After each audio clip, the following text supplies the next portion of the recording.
A lot of Sienna owners think their van is getting tired because it's OLD. Most of the time, it isn't old in any way that matters. It's dirty, it's overdue, it's running on stale settings, or it's quietly working around a problem nobody ever found. I've had Siennas roll into my shop at 140,000 miles, feeling sluggish, rough at idle, drinking gas, and the owner is already pricing out a newer one. Then they leave the same afternoon, idling smooth and pulling like the day it left the dealer. The 3.5 V6 in these vans, the 2GR, is one of the longest-lived engines Toyota ever built. 300,000 miles is routine when it's looked after. So today, I'm going to walk you through exactly what I do to make a Toyota Sienna run like new again, whether you've got the older V6 or the newer hybrid. Step 1. Get the oil right before you touch anything else. Oil is the foundation of this whole engine. The variable valve timing, the cam actuators, the chain tensioners on the later motors, all of it lives and dies on clean oil at the right pressure. Let the oil go bad and everything downstream wears faster than you'd ever expect. On the V6, run full synthetic and change it every 5,000 miles. And I don't care what the maintenance minder on the dash is telling you. Toyota's own interval was written for a perfect world. Real Sienna life is short trips, car seats, idling in the school pickup line, and a van loaded to the roof on every road trip. That's hard on oil. The newer hybrid 4-cylinder takes a thinner oil, a 0W16, so check your cap and use what it calls for, but the principle doesn't change. Clean oil, changed often, on time. Use a Toyota or Denso filter, not the cheapest thing on the shelf, because a filter that collapses on a cold start dry starts your engine for the first few seconds every single morning, and those add up over a decade. While you've got the van up, here's a free one a lot of people miss. If you're driving an older Sienna, an 05 through 08, check your VIN against Toyota Recall E0G. The early V6 used a rubber oil supply hose to the timing system that could split and dump your oil in a hurry. Toyota replaces it with a metal line for nothing. If it's already done, you'll have a record. If it isn't, get it done before you trust this engine with anything. The payoff for clean oil is simple.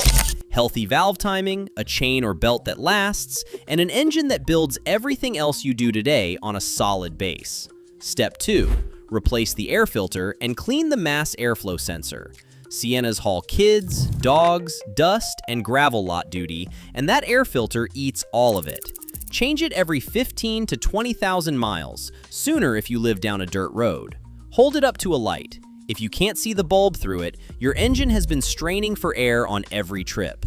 Right behind that filter sits the mass airflow sensor, and on the Sienna, this one comes with a warning. These vans, especially the 17 and up D4S engine, are genuinely fussy about airflow data. A sensor coated in dust and oil mist lies to the computer, the fuel trims go sideways, and you get hesitation and a vague, slow throttle, sometimes with no check engine light to tell you why. Clean it with proper mass airflow cleaner, a light spray on the wires. Never touch the element, let it dry completely. $10, 10 minutes. But here's the Sienna-specific trap. Stay away from the oiled aftermarket cotton air filters. On this engine, that oil migrates onto the sensor and throws rich condition codes that send people chasing ghosts for weeks. And if your sensor is actually failing, replace it with the OEM Denso part, not a bargain bin clone, because a cheap one feeds the computer bad numbers from the day you install it. Get this right and the van breathes properly, and the throttle finally does what your foot asks. Step 3. Clean the throttle body and let the idle relearn.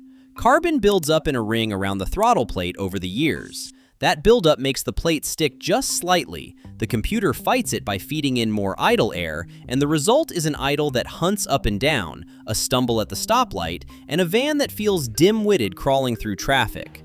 Pull the intake hose, hold the plate open gently, and wipe the bore clean with throttle body cleaner and a lint-free rag. Don't blast cleaner into anything electronic.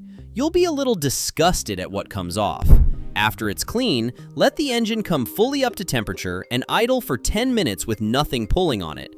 Then switch the air conditioning on and let it settle another 10.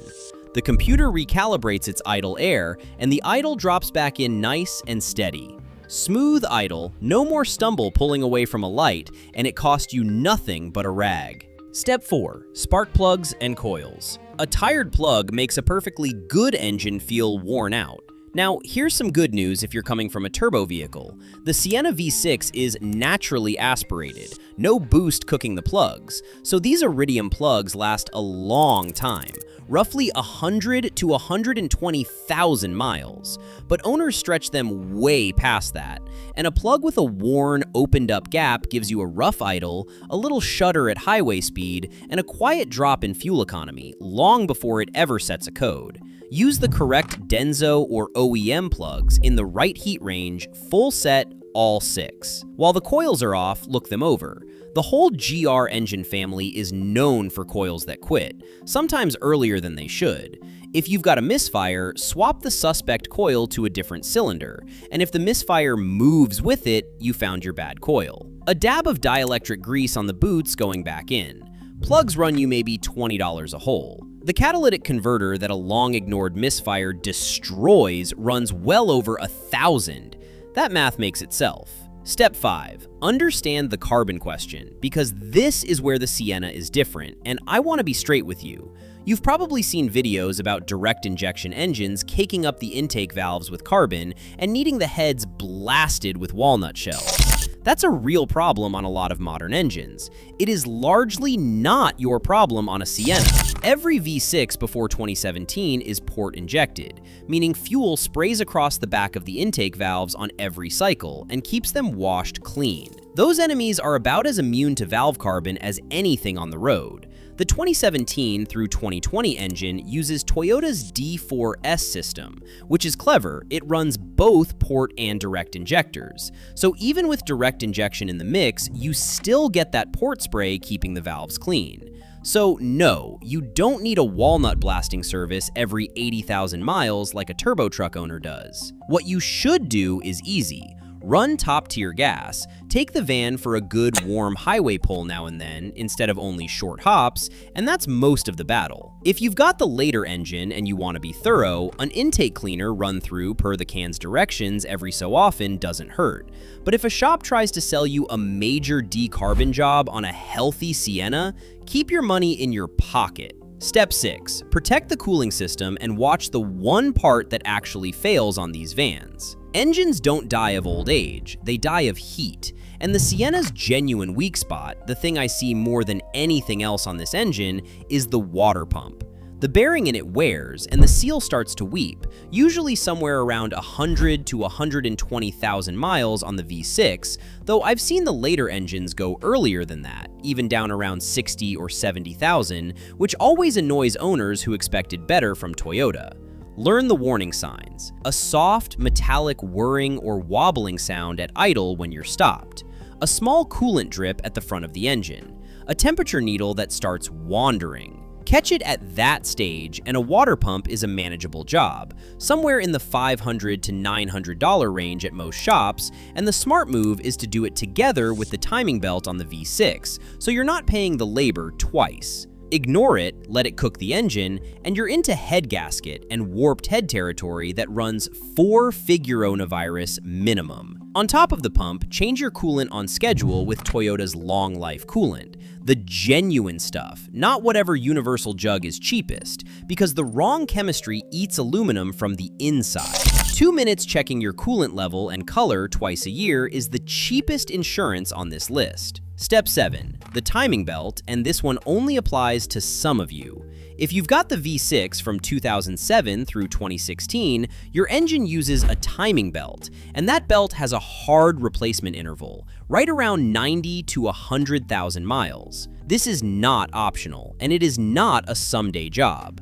That belt drives the valves, and if it snaps, the pistons and valves meet, and you're looking at a rebuild on an engine that would otherwise have run another 200,000 miles. With the water pump and a few related parts bundled in, budget somewhere around $800 to $1,200 for the whole service, and do the pump at the same time like I said. Now, if your Sienna is a 2017 or newer, breathe easy, because Toyota switched to a timing chain that's designed to last the life of the engine, and the hybrids use a chain too. No belt, no interval, one less thing. But if you're buying a used third-generation V6, the very first question you ask is whether that belt has been done, and you want a receipt, not a promise. Step 8. Read the data before you spend $1. This is where I watch people burn the most money. They feel something wrong, they take it somewhere, the shop starts throwing parts at it, the symptom doesn't go away, and 3 months later, they're still paying for guesses.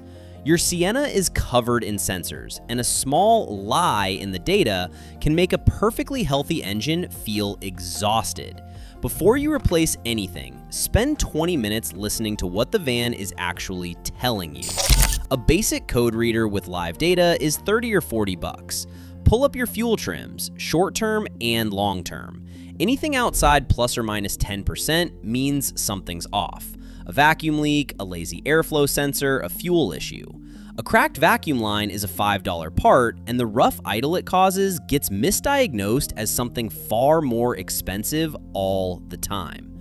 Watch your oxygen sensors respond on live data too. A lazy O2 sensor keeps the engine running a touch rich or lean longer than it should, and you lose fuel economy and crispness without ever seeing a light you'd notice. I had a Sienna come in not long ago, getting about 15 miles a gallon. Owner had already thrown a filter and plugs at it with no change. Hooked up the scanner, watched it for 10 minutes, found one lazy oxygen sensor and a small vacuum leak at the intake. $60 in parts. He called me a couple days later, back up where it should be, and the throttle felt like a different van. Find the real problem first. The scanner pays for itself the first time you plug it in. Step 9. Exercise the van, and if it's a hybrid, keep the battery breathing. Short trips are quietly killing your Sienna. The engine needs to get all the way hot and stay there long enough to boil the moisture out of the oil and burn off what collects during cold running. A 2-mile run to the store and back never gets there. Water and fuel vapor sit in the oil, carbon builds faster, and the catalytic converter never reaches the temperature it needs to do its job. Once a week, take it on a 20 or 30-minute highway run and let everything come fully up to temperature. It costs you nothing, and it extends the life of the oil, the rings, and the exhaust. And here's a hybrid-only tip that almost nobody knows. The hybrid battery is cooled by a fan that pulls cabin air through a little intake, usually low down near the back seat. In a family van, that vent fills up with dust, crumbs, and pet hair. The fan chokes, the battery runs hotter than it should, and you shorten the life of the most expensive part in the vehicle. Pop that vent off and vacuum it out a couple times a year. 2 minutes and it protects a battery pack worth thousands. Step 10. Service the transmission and reset what's been compensating. The transmission on your Sienna has been quietly adapting itself for years, and on a high-mile van, that's not always a good thing. The older V6 vans use a 6-speed automatic, the 2017 and up V6 got an 8-speed, and the hybrids run an electronic CVT. All of them benefit from clean fluid at the right level done with the correct Toyota fluid and a proper procedure, not a quick flush from a chain store. If you've got a 2017 or 2018 and you've noticed a hesitation or a clunky shift low in the range, you're not imagining it. Toyota issued calibration updates for exactly that. So it's worth asking a dealer whether your van's software is current, because a lot of these are still running the programming they left the factory with. And here's the part people forget after any of the work we did today. Once you've cleaned the throttle body, fixed a rough idle, or put fresh plugs in, the transmission has been shifting around the old, worn-out behavior, and the engine computer has been compensating for problems that no longer exist. Give it time and a few full drive cycles to relearn the new, correct baseline, or have a tech reset the adaptives properly. Owners who do this come back and tell me the van drives like it did when it was new, and the reason is simple. The computer is finally running a Sienna that's actually healthy underneath it. So that's the whole system. None of this is glamorous, and none of it is expensive next to the bills it prevents. The Sienna earned its reputation the honest way, with an engine built to go the distance, but a great engine still needs clean oil. a part replaced before it fails instead of after, and a computer that isn't running on years of stale guesses. Do these 10 things, and a tired-feeling van with 200,000 miles on it will outwork newer vehicles that never get this kind of attention. I put together a full maintenance checklist for Sienna owners, fluids, intervals, and what to watch for on both the V6 and the hybrid, and the links in the description. If this helped you out, hit subscribe, and I'll see you in the next one.